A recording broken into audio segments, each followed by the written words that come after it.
Tuloy-tuloy naman ang mahigpit na pagpapatupad ng ordinansa sa Davao City. Layo nitong matiyak ang kaayusan sa lungsod. Yan ang ulat ni Israel Dumaulao ng PTV Davao.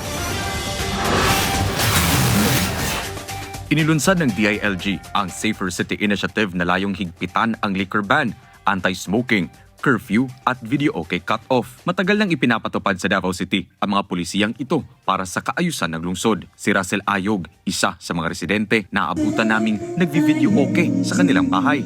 Ngunit sumusunod anya siya sa itinakdang oras. Alas 9 ra jud ko taman. Kay maulaw ta silingan. Napoy curfew. Ang video kay rental owner na si Bobby Quizon, todo paalala sa mga customer na sumunod sa reglamento sa paggamit ng videoke. Opo sir, ginainan.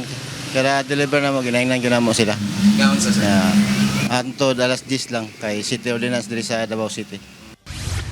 Ayon sa Davao City Police Office, tuloy-tuloy ang mahigpit na pagpapatupad ng mga ordinansa. Noong Marso, mahigit 300 ang naisyuhan ng ticket sa anti-smoking, mahigit 100 sa liquor ban, lagpas 1,000 sa half-naked in public, at mahigit 900 minor de edad ang na-rescue sa curfew. So yung nga nga to ang implementation sir no, sa ato ang city ordinances dito sa ato ang siyudad sa Davao para mapakita nato sir no nga ang ato ang siyudad sa Davao is anaa ning mga ordinansa kay usahay sa malimtan sa ato ang mga ng Davaoeños nga ginabawal na. Patuloy ang pagbabantay ng pulisya upang maiwasan ang kaguluhan at mapanatili ang kapayapaan sa lungsod. Israel Dumaulao para sa Pambansang TV sa Bagong Pilipinas.